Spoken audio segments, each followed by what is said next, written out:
আলোচ্য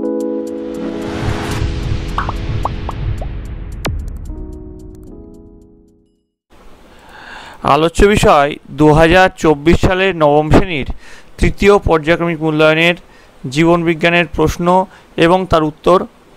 তোমার তৃতীয় পর্যায়ক্রমিক মূল্যায়নে পূর্ণমান থাকবে 90, সময় পাবে তোমরা 3 ঘন্টা 15 মিনিট।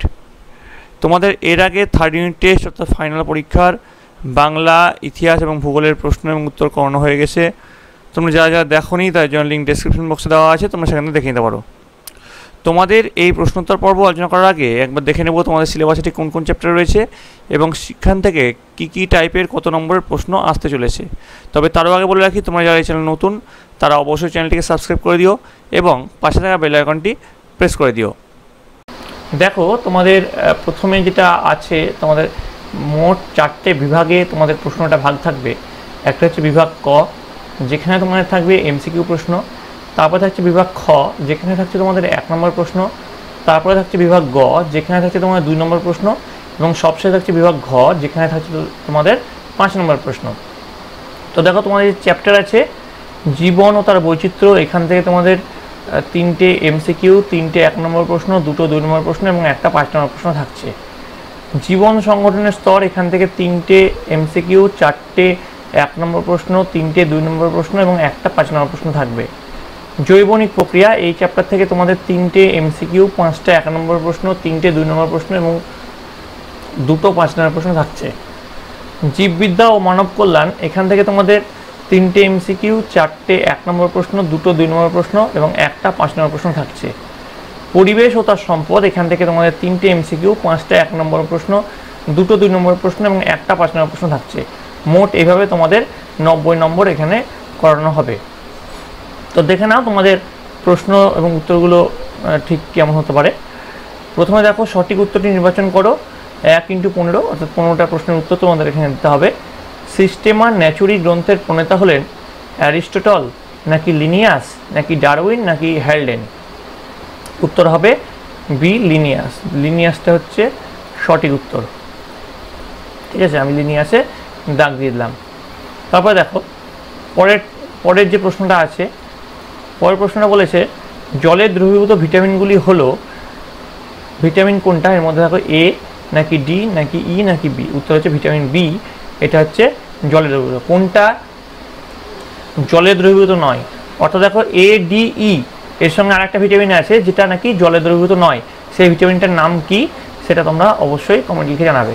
3টে তোমাদের এখানে বলে দেওয়া হয়েছে, এ ডি আর ই। হ্যাঁ, এছাড়াও আর একটা ভিটামিন আছে যেটা জলে দ্রবীভূত নয়, সেটার নাম তোমরা কমেন্টে জানাবে।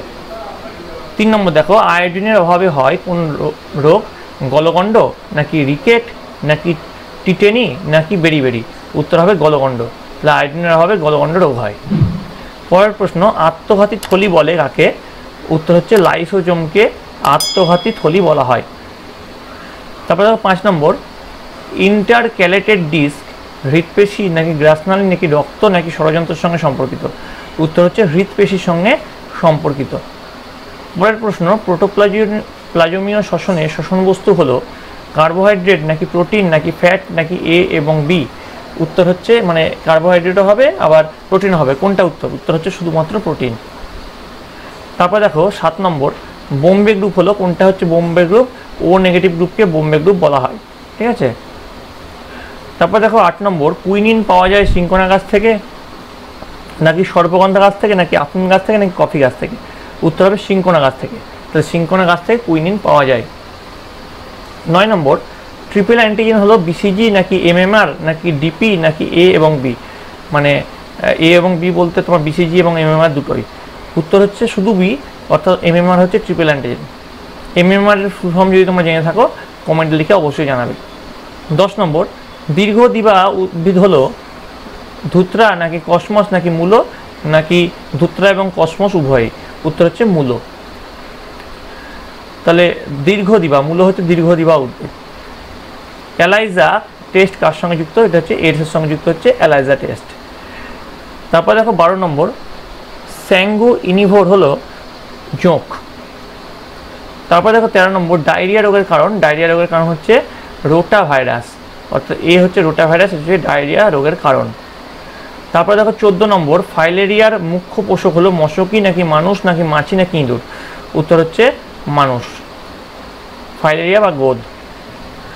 RUBP হলো 4C যুক্ত যৌগ নাকি 5C যুক্ত যৌগ নাকি 6C যুক্ত যৌগ নাকি 2C যুক্ত যৌগ? উত্তর হচ্ছে 5C যুক্ত যৌগ। এবার বলেছে 2 দাগের যে প্রশ্ন, নিচের 22টি প্রশ্ন থেকে যে কোনো 21টি প্রশ্নের উত্তর নির্দেশ অনুসারে লেখো। প্রতিটি প্রশ্নের মান আছে 1 করে, ঠিক আছে। প্রথম যে প্রশ্ন আছে, শূন্যস্থান পূরণ করো, 1 × 5। ওপারিনের মতে ড্যাশ ছিল প্রথম কোষীয় জীব? উত্তর হবে কোয়া সার্ভেট। তাহলে ওপারিনের মতে কোয়া সার্ভেট ছিল প্রথম কোষীয় জীব। 2 নম্বর, ড্যাশকে উদ্ভিদ জগতের উভচর বলা হয়? উত্তর লিখবে ব্রায়োফাইটাকে উদ্ভিদ জগতের উভচর বলা হয়। 3 নম্বর, ল্যাসোকোষ ড্যাশ পর্বের বৈশিষ্ট্য? উত্তর লিখবে ল্যাসোকোষ টিনোফোরা পর্বের বৈশিষ্ট্য। 4 নম্বর, বায়োডাইভার্সিটি শব্দের প্রথম উল্লেখ করেন কে? রোসেন। 5 নম্বর, শ্রেণীবিন্যাসের ক্ষুদ্রতম ও কার্যকরী একক কি? প্রজাতি। তারপরে দেখো বি, নিচের বাক্যগুলি সত্য অথবা মিথ্যা নিরূপণ করো। বি লিম্ফোসাইট রসনির্ভর অনাক্রমতার সঙ্গে যুক্ত, এটা সত্য। 2 নম্বর, ছত্রাক সম্বন্ধে আলোচনা হলো মাইকোলজি, এটাও সত্য। 3 নম্বর দেখো, অসম্পৃক্ত ফ্যাটি অ্যাসিডে কার্বন পরমাণুর মধ্যে এক বা একাধিক দ্বিযোজী বন্ধন থাকে, এটাও সত্য। 4 নম্বর, সক্রিয় পরিবহন পদ্ধতিটি কেবল ক্ষুদ্র অণুর ক্ষেত্রে প্রযোজ্য, এটাও সত্য। 5 নম্বর, রক্ষীকোষ পত্ররন্ধ্রের খোলা ও বন্ধ হওয়া নিয়ন্ত্রণ করে না, এটা মিথ্যা। তারপর দেখো চলে আসছি নম্বরে, ক স্তম্ভের সঙ্গে খ স্তম্ভ সমতা বিধান করো। দেখো ক স্তম্ভে কী আছে? অর্নিথিন চক্র, Haversian canal, erythropoietin, fossa ovalis, sarcolemma, শুক্রাশয়। আর খ স্তম্ভে কী আছে? বৃক্ক, অস্থি, লেডিকের আন্তর্কোষ, যকৃৎ, হৃৎপিণ্ড, পেশিকোষ, ডিম্বাণু। তো এর সঙ্গে মিল করে যেটা পাওয়া যাবে সেটা হচ্ছে অর্নিথিন চক্র হচ্ছে যকৃৎ, হ্যাভার্সিয়ান ক্যানাল হচ্ছে অস্থি, এরিথ্রোপয়েটিন হচ্ছে বৃক্ক, ফোসা ওভালিস হচ্ছে হৃৎপিণ্ড, সার্কোলেমা হচ্ছে পেশিকোষ, শুক্রাশয় হচ্ছে লেডিকের আন্তর্কোষ। এবার দেখো ডি, ডি এরটা কী আছে? একটি শব্দে বা একটি বাক্যে উত্তর যে কোনো 5টি। B12 এর রাসায়নিক নাম কি? এটা খুব ইম্পর্টেন্ট। B12 এর রাসায়নিক নাম হচ্ছে সায়ানোকোবালামিন। এটা হচ্ছে B12 এর রাসায়নিক নাম। 2 নম্বর দেখো, ডিপ্লোজোম কি? উত্তর লিখবে দুটি সেন্ট্রিওলকে একত্রে ডিপ্লোজোম বলে। তারপরে দেখো 3 নম্বর, অণুচক্রিকার সংখ্যা বেড়ে গেলে তাকে কি বলা হয়? উত্তর লিখবে অণুচক্রিকার সংখ্যা বেড়ে গেলে তাকে থ্রম্বোসাইটোসিস বলে। 4 নম্বর, যক্ষ্মারোগের জীবাণুর প্রকৃতির উল্লেখ করো। উত্তর লিখবে ব্যাকটেরিয়া। যক্ষ্মারোগের জীবাণু হচ্ছে এক রকমের ব্যাকটেরিয়া। 5 নম্বর, রক্তে গ্লুকোজের স্বাভাবিক মাত্রা কত? উত্তর লিখবে রক্তে গ্লুকোজের স্বাভাবিক মাত্রা 80 থেকে 110 mg/dl, ঠিক আছে। এবার দেখো 3 দাগে যে প্রশ্ন আছে দেখে নাও। নিচের 13টি প্রশ্ন থেকে যে কোনো 12টি প্রশ্নের উত্তর লেখো। 2 × 12 24টা। প্রথম যে প্রশ্ন, ট্যাক্সোনমি এর মূল প্রতিপাদ্য বিষয়গুলি উল্লেখ করো। দেখো এই যে প্রশ্নের উত্তরগুলো, যেহেতু একটা ভিডিওর মধ্যে এত বড় প্রশ্নের উত্তর লেখালে ভিডিওটা অনেকটা লম্বা হয়ে যাবে এবং তোমাদের ভিডিওটা দেখতে ভালো লাগবে না। তার জন্য তোমাদের এই যে 2 নম্বর থেকে যে প্রশ্নগুলো আছে সেই প্রশ্নগুলো এই ভিডিওর মধ্যে আনিনি, শুধুমাত্র যে ইম্পর্টেন্ট যে প্রশ্নগুলো সেগুলো তোমাদের এখানে আনা হয়েছে। এই প্রশ্নের উত্তরগুলি তোমাদের দরকার হয় তোমরা কমেন্টে জানাবে, আমি তোমাদের জন্য সেপারেট এই প্রশ্নের উত্তরগুলো সেপারেট ভিডিওর মাধ্যমে নিয়ে আসবো। তো দেখো 2 নম্বরে যে প্রশ্ন, কোয়ান্টোজোম ও অক্সিজোমের দুটি পার্থক্য লেখো। এই প্রশ্নগুলো কিন্তু তোমাদের প্রতিটি বিদ্যালয়ের জন্য খুব ইম্পর্টেন্ট। 3 নম্বর, হট ডাইলুট স্যুপ কি? 4 নম্বর, পরিফেরা পর্বের দুটি বৈশিষ্ট্য উল্লেখ করো। 5 নম্বর, জোন অফ এক্সক্লুশন কাকে বলে? 6 নম্বর, কোষপর্দার তরল মোজাইক মডেল উল্লেখ করো। 7 নম্বর, ICBN এর সম্পূর্ণ নাম লেখো। 8 নম্বর, কার্য অনুসারে ভাজক কলার শ্রেণীবিভাগ উল্লেখ করো। 9 নম্বর, পরিপাকের উপর নির্ভর করে উৎসেচকগুলির শ্রেণীবিভাগ উল্লেখ করো। 10 নম্বর, দুটি N2 বিহীন রেচন পদার্থের অর্থনৈতিক গুরুত্ব লেখো। 11 নম্বর, শ্বসন ও দহনের মধ্যে দুটি পার্থক্য লেখো। 12 নম্বর, ম্যালেরিয়ার সংক্রমণ পদ্ধতি উল্লেখ করো। 13 নম্বর হচ্ছে রোগ নিরাময়ে ধৌতকরণের ভূমিকা লেখো। এবার দেখো 4 দাগের প্রশ্ন, নিচের 6টি প্রশ্ন বা তার বিকল্প প্রশ্নের উত্তর দেখো। 5 × 6 = 30। 1 নম্বর, অ্যান্টিবডির চিত্র অঙ্কন করে যে কোনো 4টি অঞ্চল চিহ্নিত করো, অথবা নেপ্রনের চিত্র অঙ্কন করে যে কোনো 4টি অঞ্চল চিহ্নিত করো। 2 নম্বর দেখো, বন ধ্বংসের কারণগুলি উল্লেখ করো। তারপর প্রশ্ন, স্টোন সেল কাকে বলে অথবা জল সংরক্ষণের পদ্ধতিগুলি আলোচনা করো। তারপর প্রশ্ন, প্রাত্যহিক জীবনে শক্তি সংরক্ষণের পদ্ধতিগুলি সংক্ষিপ্ত আলোচনা করো।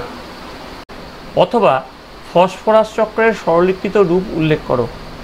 তারপর প্রশ্ন, পেস্টের জৈবিক নিয়ন্ত্রণ পদ্ধতি লেখো। নেক্সট প্রশ্ন, নিষ্ক্রিয় ধূমপান সক্রিয় ধূমপানের তুলনায় কম ক্ষতিকারক কেন? অথবা রেচনের গুরুত্ব লেখো। কাইলোমাইক্রন কি? 5 নম্বর, রক্ততঞ্চন পদ্ধতি উল্লেখ করো। ইলেকট্রন স্থানান্তর পদ্ধতি লেখো। অথবা হৃৎপিণ্ডের কপাটিকার নাম ও অবস্থান লেখো।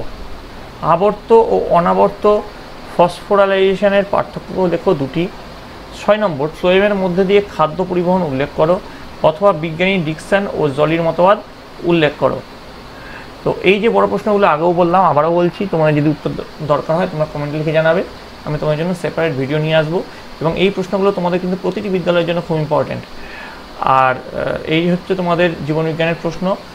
তোমাদের যদি আরও এক সেট প্রশ্ন দরকার হয় সেটাও তোমরা জানাবে, আমি তোমাদের জন্য আরও এক সেট প্রশ্ন নিয়ে আসবো।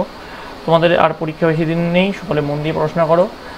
আর এই যে প্রশ্নগুলো আমি দিলাম এইগুলোই যে হুবহু তোমাদের পরীক্ষা আসবে তেমনটা নয়, তোমরা তোমাদের বইটা খুঁটিয়ে পড়ো।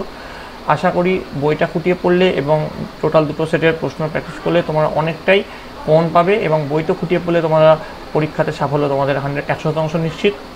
তো তোমরা যারা চ্যানেল নতুন তারা অবশ্যই চ্যানেলটিকে সাবস্ক্রাইব করে দিও, এবং ভালো লাগলে অবশ্যই ভিডিওটাতে একটা লাইক করবে। তো এরপরে তোমাদের যে বাকি সাবজেক্টগুলো আছে, যেমন ফিজিক্যাল সায়েন্স, অঙ্ক, ইংরেজি, এগুলো খুব তাড়াতাড়ি নিয়ে আসা হবে। এই জন্য তোমাদের সকলকে এই চ্যানেলের সঙ্গে যুক্ত থাকতে হবে। তাহলে ভিডিওটা এই পর্যন্ত থাকছে।